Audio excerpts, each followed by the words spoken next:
नमस्कार विद्यार्थी मित्रों, कैसे हो? मजे में? मित्रों, मैं गीतांजलि विद्यालय में आप सभी विद्यार्थी मित्रों का हार्दिक स्वागत करता हूँ। आज हम कक्षा 9 में एक ऐसा काव्य पढ़ने जा रहे हैं जो हमारे हृदय में वेद रस का संचार कर दे। बात सुन के आपको पता चल गया होगा कि जो बात सर कर रहे हैं वो वीरों का कैसा हो वसंत। आज हम वीर योद्धा उसके बारे में बात कर रहे हैं।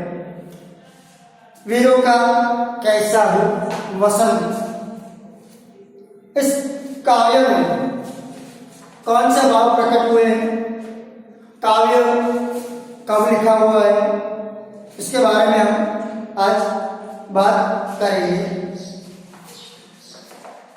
वीरों का कैसा हो वसंत, कवयित्री है सुभद्रा कुमारी चौहान।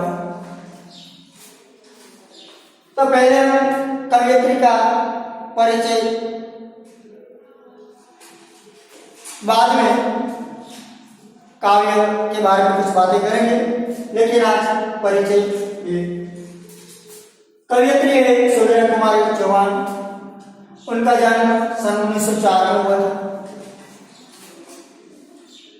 उनका निधन सन 1948 में हुआ था। उत्तर प्रदेश के प्रयाग में उनका जन्म हुआ था। कास्ट में गर्ल्स कॉलेज में उन्होंने स्नातक की पदवी प्राप्त की थी, वहां उन्होंने शिक्षा प्राप्त की थी। असहयोग आंदोलन में सक्रिय भूमिका निभाई थी। साथ में अपने पति को भी इस कार्य में भाग लेने के लिए प्रेरित किया था। असहयोग आंदोलन में भाग लेने के कारण अपना अध्ययन कार्य उन्होंने छोड़ दिया था। मुकुल और त्रिधारा ये दोनों के प्रसिद्ध काव्य संग्रह, बिखरे मोती, उन्मादिनी, सीधे साधे चित्र, ये प्रसिद्ध कहानी संग्रह है। तो हम बात कर रहे थे सुभद्रा कुमारी चौहान, जो अंग्रेजों के शासन में एक साहित्यिक काव्य का सृजन करती थी। लोगों में अंग्रेजों के प्रति, जो शासकों के प्रति जो घृणाएं थी हमारे मन में, उस घृणाएं को वो अपने कलम के माध्यम से देश के युवाओं को स्वतंत्रता प्राप्ति के लिए जागरूक करने के लिए वो क्या काव्य लिखती थी। सुभद्रा कुमारी चौहान का जन्म प्रयाग के ठाकुर रामनाथ के घर में हुआ था। जो अभ्यास उन्होंने किए थे, शिक्षाएं प्राप्त की थी, वो स्नातक कक्षा की शिक्षाएं प्राप्त की थी। उनका विवाह खंडवा निवासी लक्ष्मण सिंह चौहान के साथ उनका विवाह हुआ था। कांग्रेस ने जो असहयोग आंदोलन 1942 में चलाया था, इससे पहले जो चलाया था 1942 के बाद कांग्रेस स्वतंत्रता मिली, जो गांधी जी के द्वारा भारत के वीर क्रांतिकारियों के द्वारा जो असहयोग का जो आंदोलन चल रहा था, उसमें उन्होंने सक्रिय भाग लिया। देश सेवा के लिए उन्होंने अपना अध्ययन भी छोड़ दिया। उनकी मृत्यु बहुत करुण हुई थी। एक सड़क दुर्घटना में वो कार में जा रही थी और जबलपुर के पास कहीं उनका कार एक्सीडेंट हो गया और उनकी आकस्मिक मृत्यु हो गई। सुभद्रा कुमारी चौहान न सिर्फ एक कवयित्री बल्कि साथ में स्वतंत्रता सेनानी भी थी। उन्होंने विपुल मात्रा में साहित्य सृजन किया है। मैंने पहले भी कहा कि मुकुल और त्रिधारा, बिखरे मोती, उन्मादिनी, सीधे साधे चित्र जैसे पुस्तकें भी लिखी, काव्य संग्रह और कविताएं भी लिखी थी। बिखरे मोती नामक पुस्तक पर सुभद्रा कुमारी चौहान को पुरस्कार भी मिले थे। अब हम बात करते हैं एक काव्य वीरों का कैसा हो वसंत। सुभद्रा कुमारी चौहान वीर पुरुष जो होते हैं, जो अपने त्याग और बलिदान देकर देश की रक्षा के लिए जान की बाजी लगा देते हैं, ऐसे वीर पुरुषों का कवयित्री ने इस काव्य में गुणगान किया है। कवयित्री कहती है कि वीरों का वसंत कैसा हो। वसंत यानी कि एक सुख का प्रतीक, खुशी का प्रतीक। इस बात को लेकर हम चर्चा करते हैं तो हमें याद आता है कि जो बॉर्डर पर, सरहद पर जो सैनिकों अपनी जान की बाजी लगाकर हम यहाँ सुख की चैन के नींद सोते हैं और वो जागते हैं। ये वही पुरुष, उसका वसंत कैसा होगा। हम तो यहाँ सुख चैन से रहते हैं, लेकिन वो बहुत सी मुश्किलें सहन करके देश की रक्षा के लिए अपना सब कुछ घर परिवार छोड़ त्याग कर वो अपना कर्तव्य निभाते हैं। ऐसे वीर पुरुष, ऐसे वीरों योद्धाओं के बारे में कवि ने बात की है। 1947 के पहले हम सब जानते हैं कि अंग्रेजों ने पूरा भारत अपने कब्जे में ले लिया था। सारे भारत में उनका शासन चल रहा था। लोग अंग्रेजों की गुलामी में सड़ रहे थे। उस वक्त अंग्रेजों से मुक्ति पाने के लिए इस देश के नौजवानों ने जान की बाजी लगाकर जो वीरता दिखाई थी, इस वीरता के बाद कवयित्री इस काव्य में करती है। असहयोग आंदोलन में कवयित्री ने खूब भाग लिया था, सक्रिय भूमिका निभाई थी। तो अपनी कलम और अपने काव्य से वो भारत के नौजवानों को वीर पुरुष कैसा हो, उसका वसंत कैसा हो, ये बात करके उनमें राष्ट्रीय चेतना जगाती है। तो इस काव्य में मुख्यत्वे क्या है, तो राष्ट्रीय चेतना का स्वर सुना देता है। कवयित्री ने वीरों का कैसा हो वसंत काव्य में राष्ट्रीय चेतना का स्वर सुनाई देता है। कवयित्री ने ये स्वर हमें दिया है। भारत के युवाओं में राष्ट्रीय चेतना का संचार हो, हर भारतीय में वीरता का प्राण उठे, वीरता का संचार हो, देशभक्ति और राष्ट्रभक्ति जागृत हो, इसलिए राष्ट्रीय चेतना का स्वर सुनाई देता है काव्य में।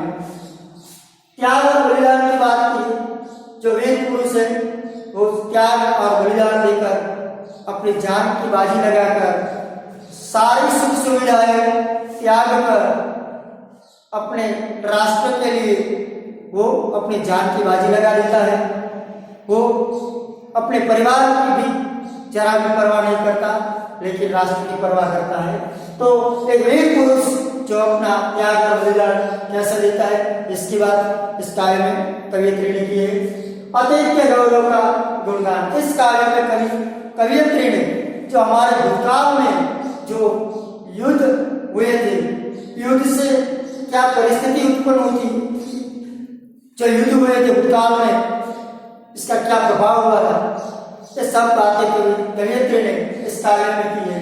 अतीत के गौरव का गुणगान भी गाया है, जो सिंहगढ़ हल्दी घाटी के युद्ध, तानाजी, कवि भूषण, कवि चंद्रदाय, राणा प्रताप, शिवाजी, कुरुक्षेत्र का युद्ध, लंका का युद्ध, ये सब अतीत के जो युद्ध हुए, अतीत में जो हमारे वीर पुरुषों ने, जो वीरों ने जो अपनी भूमिका निभाई अपने देश के लिए, अपने राष्ट्र के लिए, जिन्होंने अपना प्राण भी त्याग दिया, तो ऐसे त्याग और बलिदान की जो बातें अतीत में हुई है, भूतकाल में जो कुछ हुआ है, उसका गुणगान कवयित्री ने इस काव्य में किया है। ओजस्वी वाणी, कवियत्री ने ओजस्वी वाणी से, कि उनकी उनका काव्य सुनते ही हमारे शरीर में एक वीरता का संचार होता है, जुनून चढ़ जाता है, जोश आ जाता है। ऐसी जोश चढ़ाने वाली, जुनून चढ़ाने वाली ओजस्वी वाणी से कवियत्री ने इस काव्य का लेखन किया है। वीरों के प्रति श्रद्धा और आदर प्रतीत किया है। जो वीर होते हैं वो श्रद्धा और आदर के पात्र होते हैं। एक व्यक्ति अपने देश और अपने राष्ट्र के लिए सब कुछ त्याग कर अपना जीव राष्ट्र को समर्पित कर देता है, अपना प्राण राष्ट्र को समर्पित कर देता है, अपनी सारी सुख सुविधाएं छोड़कर वो राष्ट्र के नाम समर्पित हो जाता है, तो उसके प्रति हमें आदर और श्रद्धा स्वाभाविक रूप हो गई। उमंग उत्साह जोश की बात कवियत्री ने इस काव्य में की है।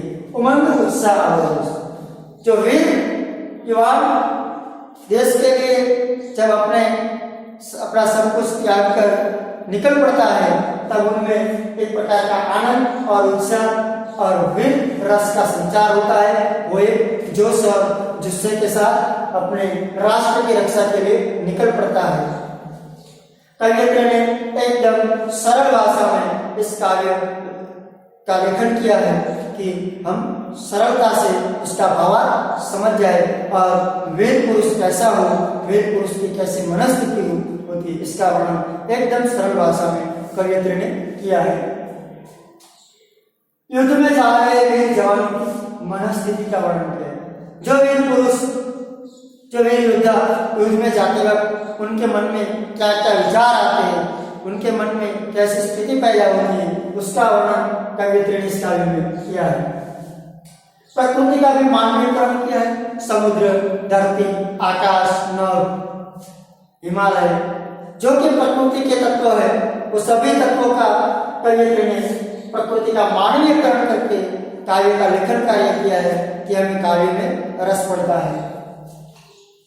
आखिर में राष्ट्रीय चेतना का दर्शन होता है। मैंने पहले कहा है कि कवियत्री का मूल उद्देश्य क्या है, उसका मूलतः उद्देश्य है कि उसका लक्ष्य है कवियत्री का कि भारत के हर नौजवान में जो अंग्रेजों के प्रति जो नफरत है, वो नफरत इतनी जो नफरत जुनून के रूप में बाहर आए और देश के प्रति अपनी श्रद्धा और अपना आदर प्रकट करें और देश के लिए अपने जान की बाजी लगाकर अंग्रेजों की गुलामी से इस देश को आजाद करें। ऐसी इसलिए कवियत्री ने राष्ट्रीय चेतना का हमें दर्शन करवाया है। तो अब हम बात करेंगे उस काव्य में कवियत्री ने उसका भावार्थ समझेंगे कि कैसे कवियत्री ने इस काव्य में वीर रस की बात कही है।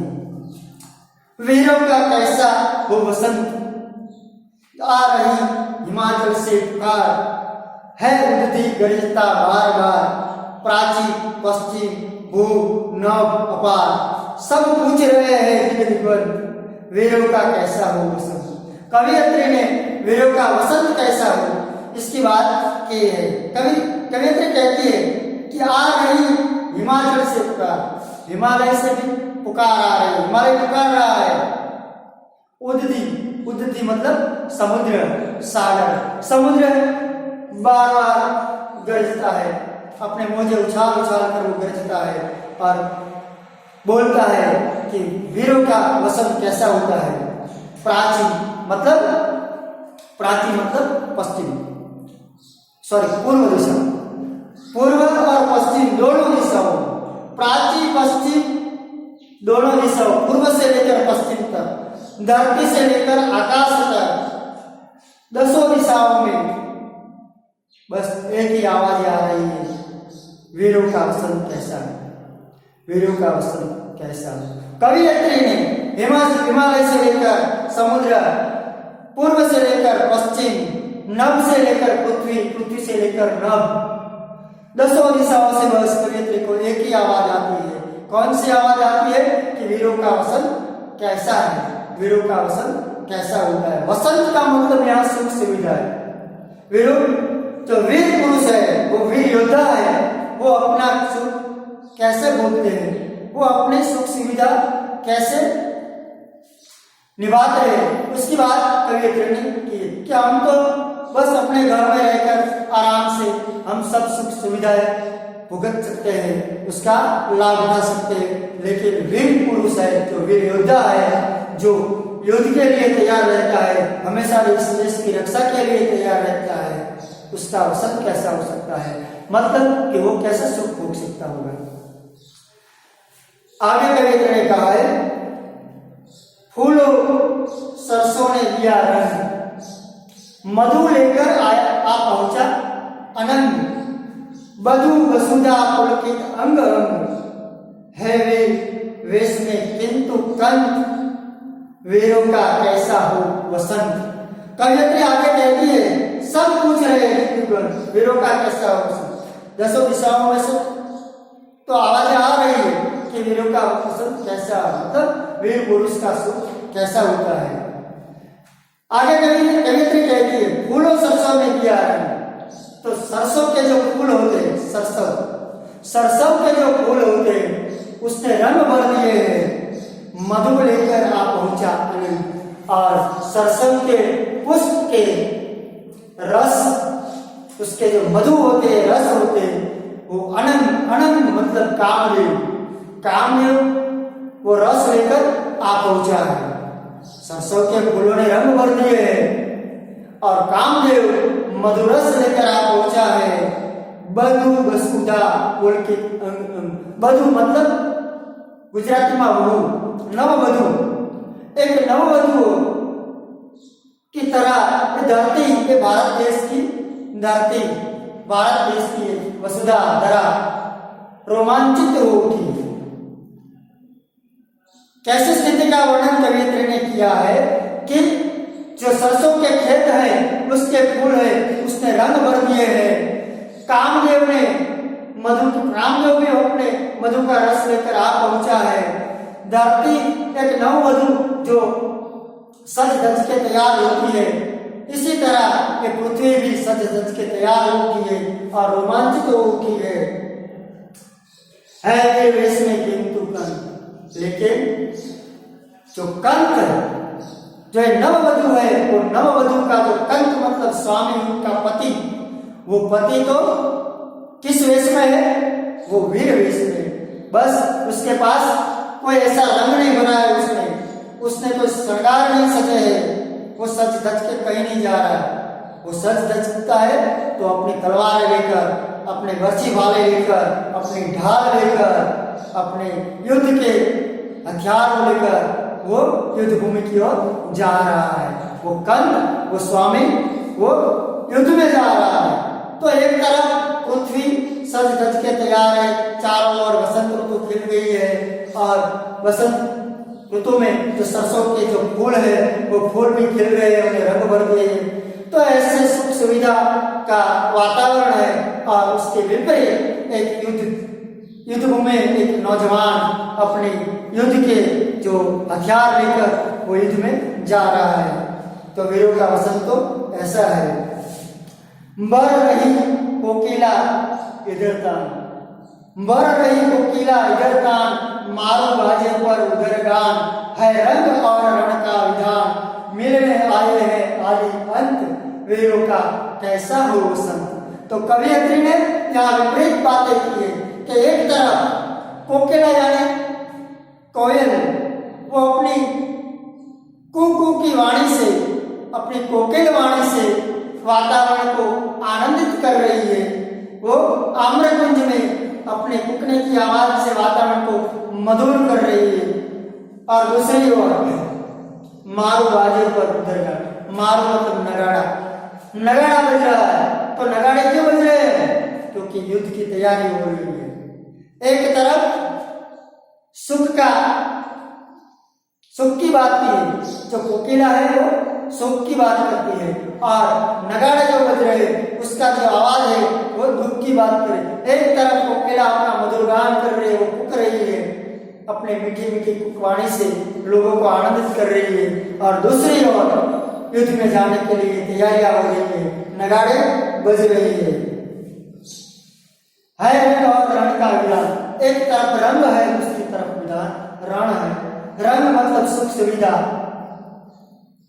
और रण मतलब दुख की बात है। तो कवि कहती है कि एक तरफ सुख है और एक तरफ दुख है, तो वीर पुरुष किसको चुनेगा, किसका चयन करेगा? वो कुकवाणी सुनेगा या युद्ध में जो नगाड़े बज रहे हैं उस नगाड़े की आवाज सुनेगा? तो जो असली वीर पुरुष है, वीर योद्धा है, वो कुकवाणी नहीं सुनेगा, कोयल की वाणी नहीं सुनेगा, वो तो नगाड़े की आवाज सुनकर अपने हथियार लेकर सज धज के अपनी जान की परवाह किए बिना वो युद्ध में जाएगा और अपने देश की रक्षा करेगा। तो वीरों का वसंत कैसा हो, ऐसा कोई हमें पूछते हैं। मिलने आए आदि अंत वीरों का कैसा हो वसंत। आदि का मतलब यहाँ जीवन और अंत का मतलब कवियत्री यहाँ मृत्यु करती है कि आदि और अंत में कवियत्री कहती है कि आदि और अंत जीवन और मृत्यु की घड़ी है। एक बाजू एक तरफ जीवन है, दूसरी तरफ मृत्यु है। वीर पुरुष किसको चुनेगा? मृत्यु को चुनेगा। अगर वो कुकिल वाणी सुनेगा, अगर वो नगाड़े की आवाज सुनेगा, दोनों की आवाज में किसको पसंद करेगा? क्योंकि एक तरफ एक और मृत्यु है और दूसरी ओर जीवन है। लेकिन अब वीर पुरुष है वो जीवन के बारे में नहीं सोचेगा, वो चाहे मृत्यु भी आ जाए लेकिन वो युद्ध में जरूर जाएगा। वीरों का अवसर ऐसा होता है। कह दे अतीत अब मौन क्या। भूतकाल के बारे में कवियत्री बात करती है। कह दे अतीत अब मौन त्याग, लंके तुझमें क्यों लगी आग। कह दे अतीत आज मौन त्याग, लंके तुझमें क्यों लगी आग। एक कुरुक्षेत्र अब जाग बदला अपने अनुभव अनंत, वीरों का कैसा हो वसंत। कवियत्री अपने अतीत के बारे में कहती है, भारत के अतीत के बारे में, देश के भूतकाल के बारे में कहती है।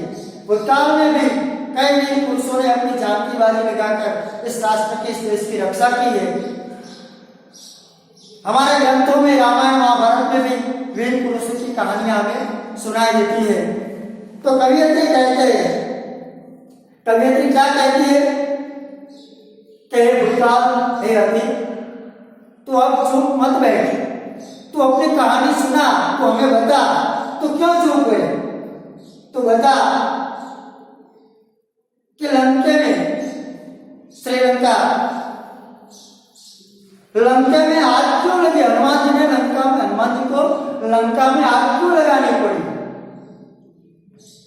हनुमान जी को लंका में आग इसलिए लगानी पड़ी क्योंकि जो शासक था लंका का, रावण, वो अधर्म की ओर चल पड़ा था, वो व्याभिचारी हो गया था।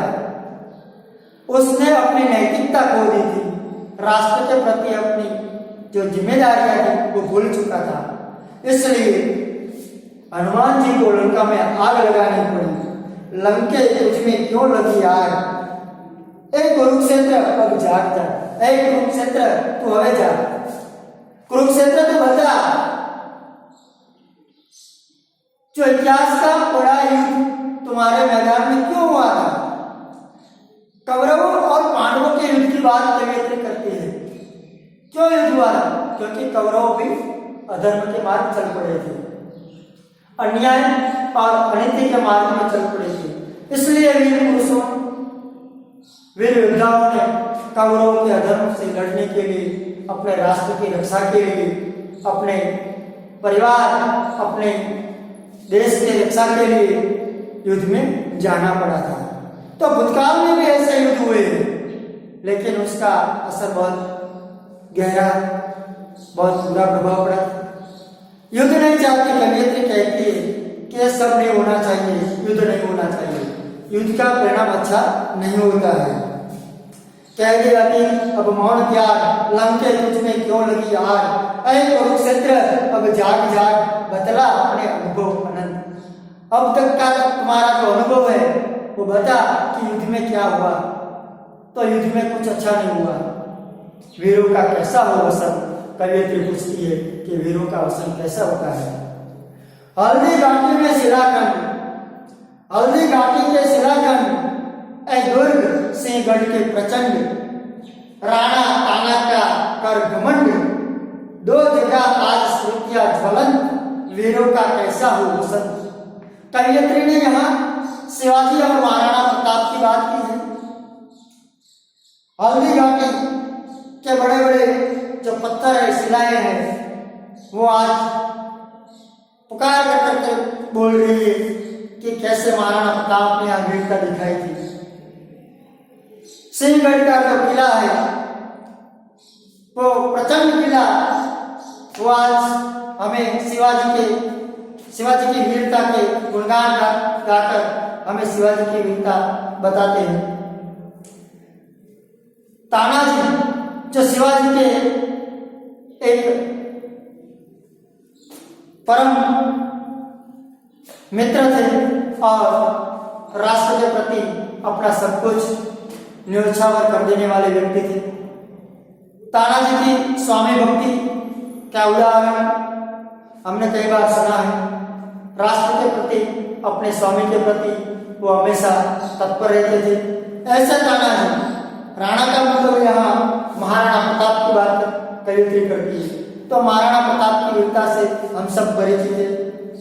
शिवाजी के परम मित्र तानाजी की वीरता और स्वामी भक्ति से हम परिचित हैं कि अपने पुत्र की शादी होने के बावजूद वो पुत्र की शादी में नहीं जाता, लेकिन शिवाजी के साथ युद्ध भूमि में जाता है। तो अपने सुख सुविधा, अपना परिवार, वो सब बाद में, तो पहले अपना राष्ट्र और राष्ट्रभक्ति। तो ऐसे भी पुरुष तानाजी, शिवाजी, महाराणा प्रताप और हल्दी घाटी के युद्ध में जो भी वीर पुरुष सैनिकों ने अपनी जान गंवाई, उस सबको याद करते हैं कवियत्री। दो जगह आज वो सब यादें आज ताजी हो रही है। वीरों का वसंत कैसा होता है, ऐसा कवियत्री हमें पूछती है। भूषण अथवा कोई चंद नहीं, बिजली भर दे वह छंद नहीं, है कलम बंदी स्वच्छंद नहीं, फिर हमें बतावे कौन हन, वीरों का कैसा हो वसंत।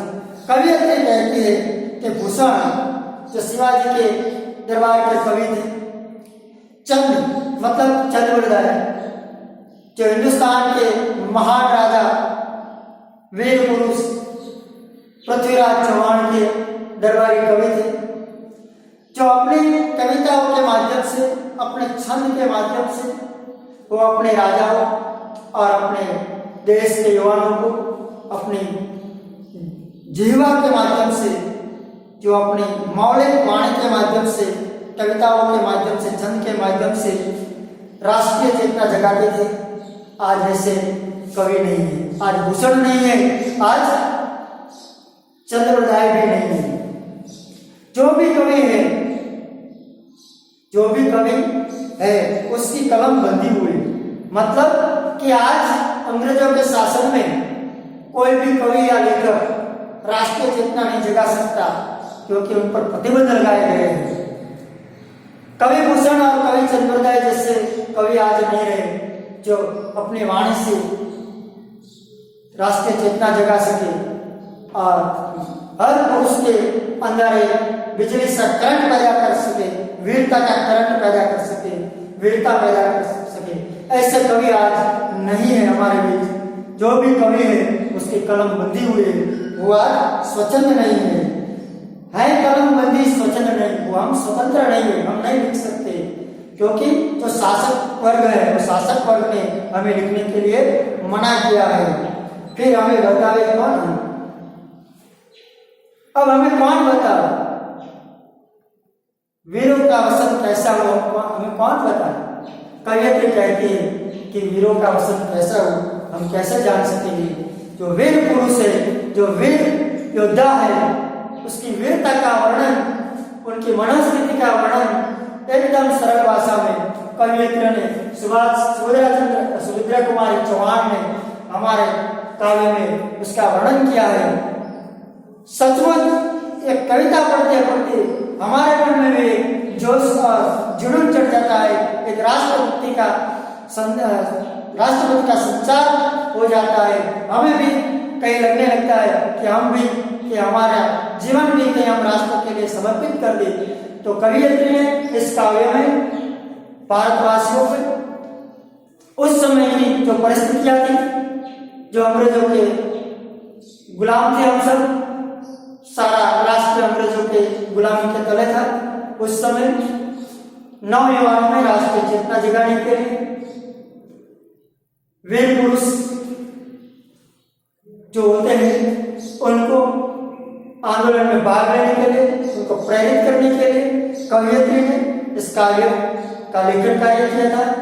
सचमुच इस काव्य सुनकर कई नौजवानों ने अपने